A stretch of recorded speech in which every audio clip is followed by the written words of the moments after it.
Hi,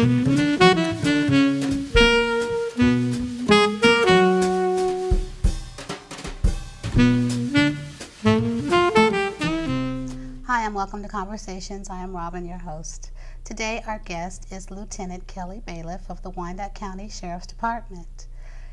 Recently, the Attorney General of Kansas was here on our campus to talk about Gang-Free Initiative, and we're here with Kelli to talk about that initiative that was launched here. Thank you for being with us again. Thank you so much for asking me. Well, yes, tell me about how this initiative in Wyandotte County took place. Well, we knew that it was coming out. The Attorney General was going to make his announcement that he was going to be traveling across the state of Kansas. His office then contacted me at the Wyandotte County Sheriff's Department and asked if we would host the event that would launch his 3-day travels across the state. Well, of course, we were really excited. Sheriff Ash was very excited because he was asked to host the program and introduce the Attorney General. Right.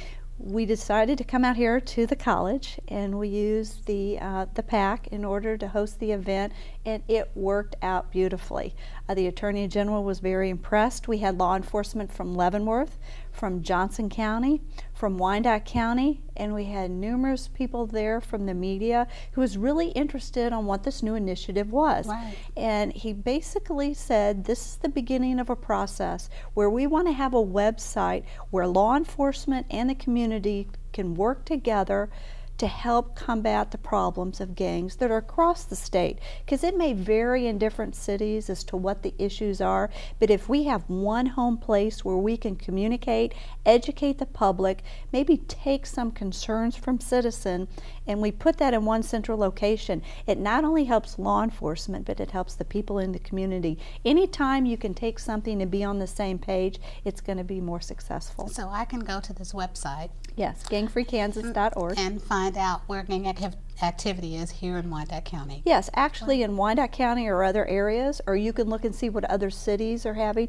what type of problems, maybe some signs that you can look for, some things that maybe you should do.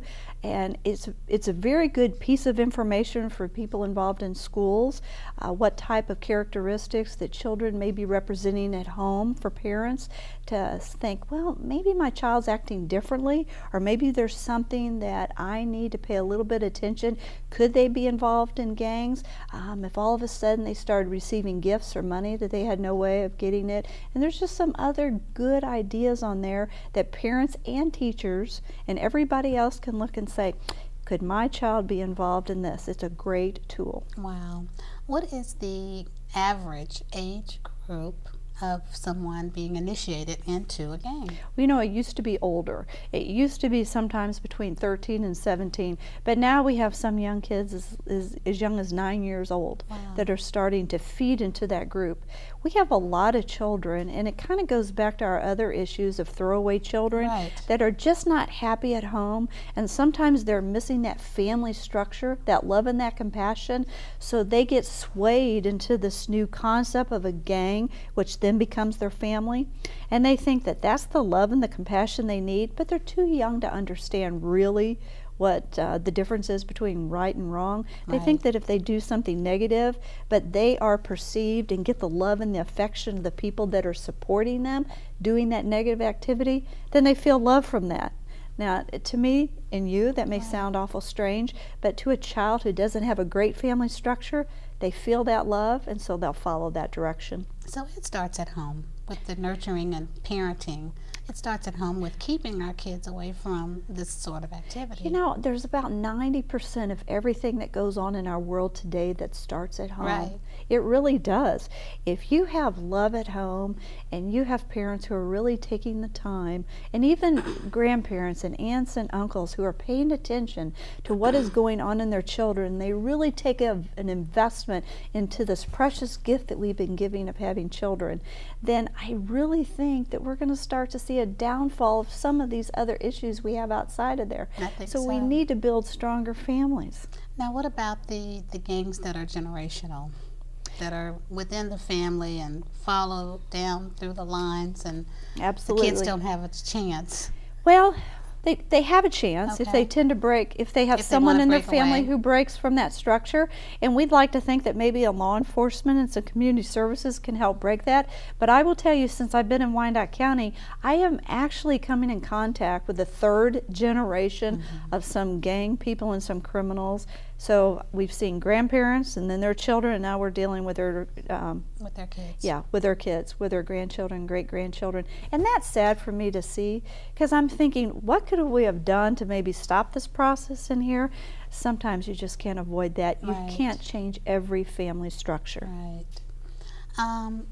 Tell me some of the activity, bad activity, that indicates this is a gang war or a gang activity. This is a gang who's done this. Well, and sometimes you can't always associate every negative activity with a gang. Sometimes it can be an underlying factor. But if you watch the first 4 or 5 minutes of almost every newscast and you're seeing all the drug activity, the violence, the shootings, the stabbings, many times if you peel back that onion far enough, you're going to find that some of that has to do with gang activity. Some of it, unfortunately, has to do with gang initiations.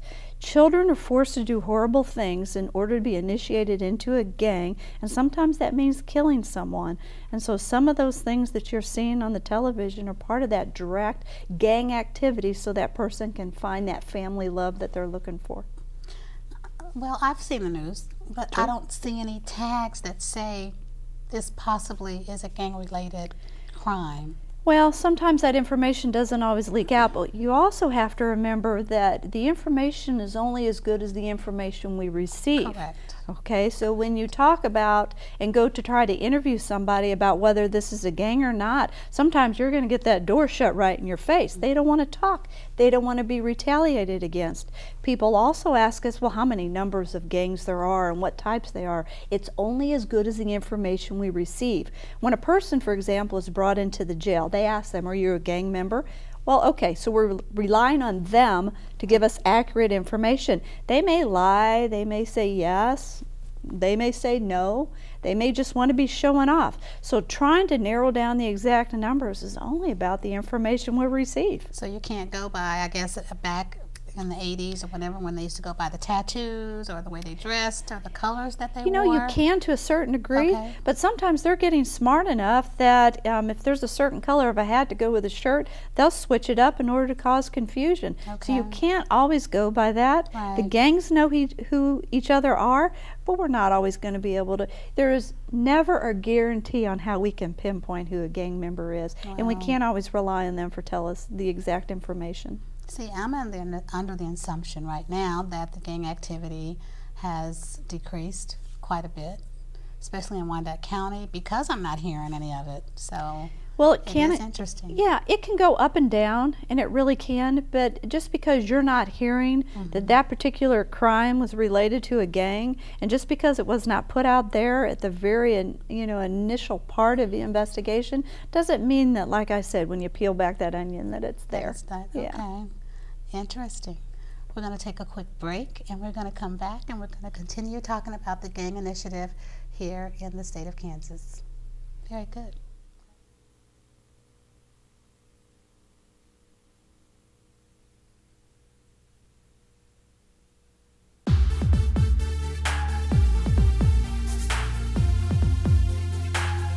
Choose your education now. Your career now. Prepare your future with quality education in more than 50 career and technical programs. Your destiny is now at Kansas City, Kansas Community College. Apply now at kckcc.edu.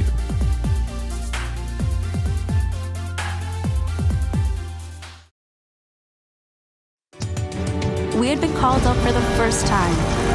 Wildfires were getting close to homes. At that moment, I got my first taste of just how important the Guard is. Be there for your community at NationalGuard.com. Hi, and welcome back to Conversations. I'm Robin, and we are with Lieutenant Kelli Baliff of the Wyandotte County Sheriff's Department.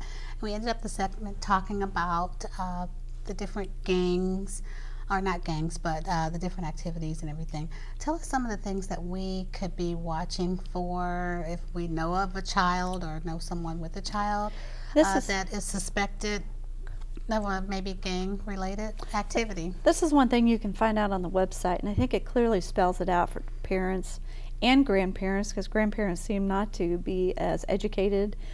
They seem to struggle with the concept of their child maybe being involved in a gang, but also a lot of schools, counselors and teachers are looking at some of the tips. If you happen to find a child that maybe their behavior has changed, they seem to be getting in more trouble lately, they tend to become maybe more disrespectful, their clothing has changed, some of the people that they're associating with and bringing home.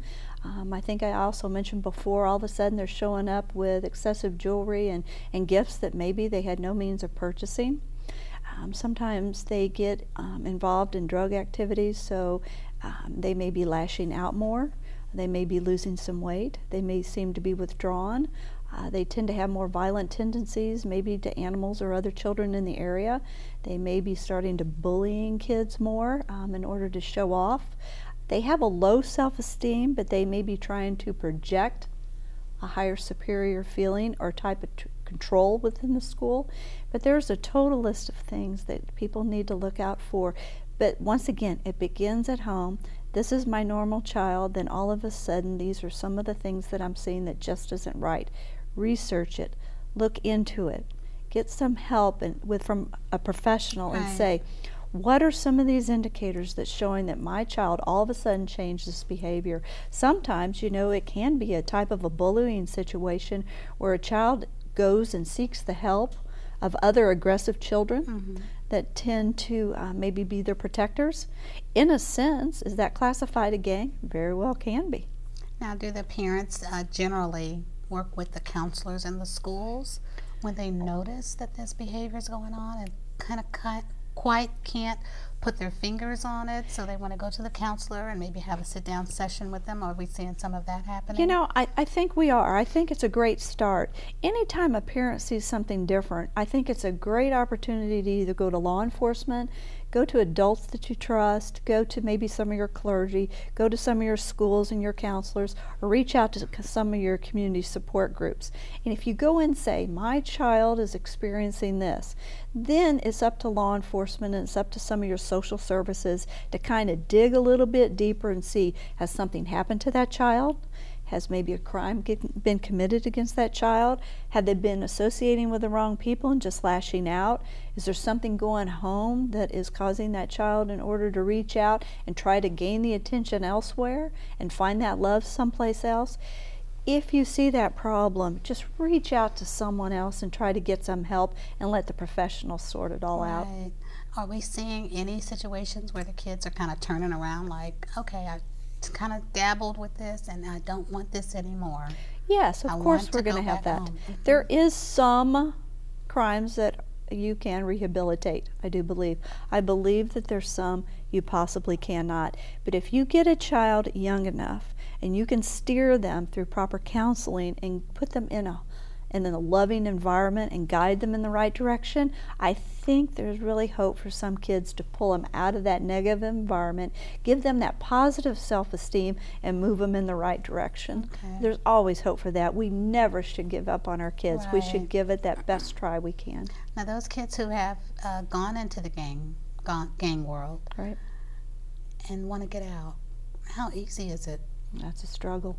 It's really a struggle, especially if you've been in there for a while, especially if you're being asked to commit crimes, then all of a sudden you say, no, you're not going to do it. Sometimes those can be some of the deceased people that we find, just going against the authority of that gang member. It can be hard. There's also education that part of that website and part of this initiative is, if you speak to kids before they jump and leap into that step and show them that, hey, once you get to this point, it's too late, and sometimes it's hard to come back, then maybe you can stop some of these young people from taking that step and taking that frustration they're having or whatever lack of love that they're missing, and maybe get the services they need so they don't channel it in that direction. Now, once they get to be an adult, 18 or older, is it kind of too late? No. to turn around? You know what? I never want to give up on anybody. Right. Even as people are into their 20s and 30s, I don't want to give up on people. But unfortunately, we have some people out there that sometimes some of their activities just take care of themselves. If there is a gang killing, there's usually a retaliation killing, and sometimes that happens with some of the senior members of the gang, and that's tough. It's tough to take for their families, and many of their families know that they're possibly involved in these gangs. I like to reach out to the younger kids. I think they're easier to bring back than some of the people that have chosen that lifestyle. Right. Because sometimes it is too, it's too And they much of a bring so struggle. much baggage to the families that they live with, so they decide to go ahead and leave. And Well, they really do, and you have to remember that we have state statutes for juveniles and for adults. Right. So adult gang members will con younger juveniles into committing crimes because they know that if they get put into the prison system, they're out by the time they're 21. So they use these kids to commit these crimes where if they committed them, They know they that could, they're- yeah, they could get 15, 20 years. So these kids are pawns. You know, once again, they're using our children as pawns to do their criminal acts. Those are the kids I want to get a hold of and bring back in. and bring them Yeah, back in. Right. We're going to watch a little bit of the footage from the Attorney General from Kansas, who started the initiative here at Kansas City, Kansas Community College. Let's take a look at this footage. We're here to make the point that this is not merely a law enforcement problem, which is why we're having this conversation. At the end of the day, engaging, preventing, breaking the cycle of, and ultimately enforcing the laws against criminal gang activity it's an enterprise that requires the work of all citizens who care about the safety of our communities. Welcome back to Conversations. Kelly, we just saw a wonderful clip of our Attorney General with the initiative of the Gang Free Kansas. Now, who are some of the people that we saw in the audience there? We had some very influential people there. Okay. Of course, Sheriff Don Ash was hosting the program. We had invited the Chief of Police here, of course, which we work hand in hand with, Rick Armstrong. And of course, our District Attorney, Jerry Gorman. And then there was also representatives from the Kansas Highway Patrol. They brought many people with them. Okay. Bonner Springs Chief was here. We had representatives from Leavenworth. So we had some very key people, but we also had officers who were actually working right down in the dirt too, who was here. So it was a good mix of people. We had some strong decision makers, but we had some of the cream of the crop. Great. Wonderful. Outside of Wyandotte County, what is gang activity, what is it doing to the other communities? Bonner Springs, Leavenworth, is it just as big there, or are there any differences in what they're seeing than what we're seeing?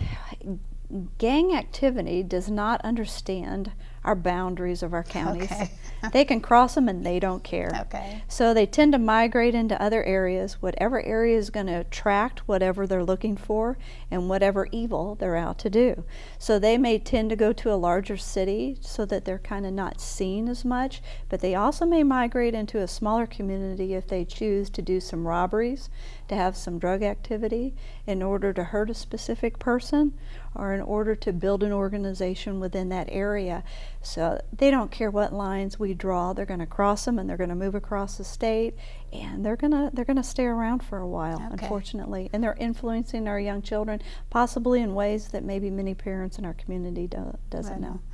And this website is going to help coordinate the efforts that you and the other law enforcement around the area are trying to cut this down, right? Absolutely. It's going to be a way that we can communicate. We can look on this website and see what maybe Wichita is doing, or what's going out in western Kansas, or what's going out in other areas, and they can see that what Kansas City, Kansas area is doing. It's also a place that the public can view that, plus all the safety tips, all the warning signs. It's also going to be a way for people to ask questions and get those answers. And anytime you can bring us all together on one working page, it's going to be more successful. It's a transparency program that shows we in law enforcement understand there's a problem. This is what you're going to look for, and this is what we're going to do to help and try to combat this problem. And it's a great initiative the Attorney General came up with, and it's going to be very successful. I think it's a very key thing for parents, for schools, for law enforcement, and the community as a whole. Before this website, how did you guys coordinate? How did you guys communicate The old standard, Before the picking up website. the phone. Picking up the phone. Picking up the phone. Okay. Call down there. Are you having this type of problem down Right. there? Can you send us this information? Right. So it just brings this information closer. So is And it, that'll still happen, won't it? oh, that's still going to happen. Absolutely, right. Yes, in order to work a case, we have to, of course, you know, our detectives work hand in hand with each other. But it's a great type of what I would call a clearinghouse of information. Right. It's always great to have. Just like the National Center has stuff for missing children, there's now a gang initiative. And if we can start doing this for some of our problems that we have, where people have one central place to go to get the help Right. that they need, you're one step ahead. Okay. Let me ask you about neighborhood watches. And they're still in effect. I know Yes. that they are still in effect. Are they working with those areas and letting them into the website, letting them know about the website, knowing what things to watch for in their neighborhoods? Because they're the first ones to see them. Right. see Neighborhood this. watches, churches, community organizations, just individuals who have an interest in what's going on in their own community. We want them to look at the website, and we want them to call us if they think that they see something unusual. It is better for them to call and us to go out and look ourselves, or to call specifically about a child and maybe having a counselor or someone speak to a child about that activity. The sooner we can grab a hold of it and try to work on it is going to be positive just on our side. If we could just prevent some of the violence that's going on and maybe save one child's life from being killed, this initiative is going to work. Now, I know it used to be where you could drive down the street and you could see spray paintings and know that that was a Right. gang area. Is that still happening? Sure, there's graffiti everywhere. And I will tell you, they will communicate with each other with this graffiti. Okay. And sometimes you can tell what activity is going to go on just by watching Wow. the gang activity. But it's also, we're back to the information, it's only as good as the people that we're Right, asking. right. So are they trying to tear us and send us in another direction? Are they really sending a sign to another gang member? Or are they just trying to throw law enforcement off? Ours Can is you just give a me an pretty example drawing. of Well, a drawing? Well, there's many drawings where they want to have their turf, but there's also a code of 187, which means that's who they're going to kill next. So let's say that someone is killed. There are some certain areas that you can go and see 187 and see like a name, a street name of someone, and that could possibly be your next victim. And we found that to be very accurate. Wow. So sometimes you can predict what may be happening the next few days just by reading some of the gang graffiti. So this is kind of like military intelligence. You're They have their figuring own what way it of is. communication. Right. That's right. And you know, Right. and sometimes they're on, and sometimes they keep that information to themselves, right? Just like intelligence. And sometimes they put it out there for everybody to see. So is there someone at the police department or the sheriff's department that sits down and kind of decodes these things? And There are people trained throughout this Okay. community that know how to read that material. Wow. And yes, they can try to give a heads up. Can we counteract everything and read every single? No. How do you know when it was there? They try to, you know, paint it off, and next night something's going to be up there. And there's some prime locations that they use as their communication boards, and we know where those are at. have you ever caught anyone in the act? Sure. Spray painting. Sure. But, you know, are they going to admit? Right. You know, not always. Right. Sometimes, and it's not a crime to spray paint. no, is it? it's not. And some things that some people have seen as graffiti is really another person's art. So you have to be very careful of what you're accusing people of what they're painting on a sign. I mean, if they don't have permission to be doing it. But I've actually seen what some people would call as graffiti as another man's art. So you have to be very careful about what's being said and what they're communicating. And it's just not someone doing their art project. So let me ask you, if you come across a kid who's caught in the act, is Right. he ever, I mean, the chances of probably no, but is he ever going to come out with it? You know, I was trying to warn someone, or we were trying to give a hint out to somebody, or, I mean, is that ever going to happen? Well, I'm going to say yes, Oh. because I have that hope. I have that hope that we're going to be able to catch a child in their very first act, and we're going to be able to wrap our loving arms around them and get them to talk and to tell us what's going on, and be able to let them know that we're going to protect them and give them the help and the services that they need, and we're going to work tightly with that family, and we're going to build that love and that relationship back in that family, whatever steered them off. So I'm going to say definitely yes to Definitely that yes. We're question, gonna because get to I'm not that. giving up on any young person. Right. I truly believe we are going to get to that point. It probably is going to take a little while longer. But the more education that comes out to the parents, to the teachers, counselors, the better off we can help our own communities and watch out for this kind of stuff. Because I often see stuff spray painted on the stop signs or the yield signs, and it's like, what is this? And sometimes that's attention getting, and sometimes, hey, you need to go paint the signs because that's your job for the night, or that's your initiation. Yes, that is.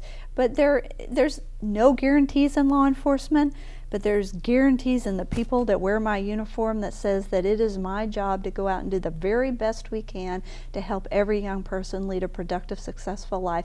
And that's my goal for what I do and have been doing for 28 years. Wow. And we thank you. We thank you all, because I know how hard it is. It's very difficult. It's a tough job. We're not going to be able to solve every single thing. No criminal act is ever going to go away, but if we can all work together and have more of these initiatives, and we can all be on that same page, then we're just going to build stronger and stronger our communities with our families, and we're going to be able to take maybe a little bit of control that we didn't have yesterday. And to be honest with you, I'm seeing Wyandotte County is safer.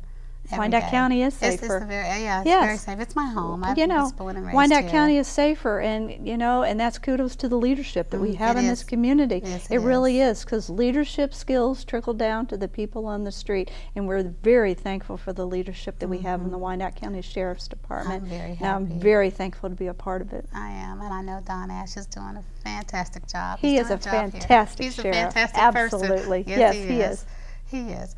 Well, thank you, Kelli, for being with us today. I have so enjoyed hearing about this initiative from the Attorney General of Kansas, and I'm so glad that we are on our way to being a gang-free Kansas. That's right, one step at a time. There we go. And the name of that website, give that to us before we go. Gangfreekansas.org. Gangfreekansas.org. Right, check it out. Yes, go to that website and get all the information, and hopefully we can all build a beautiful community. There we go. Thank you for joining us this time on Conversations, and we'll see you later.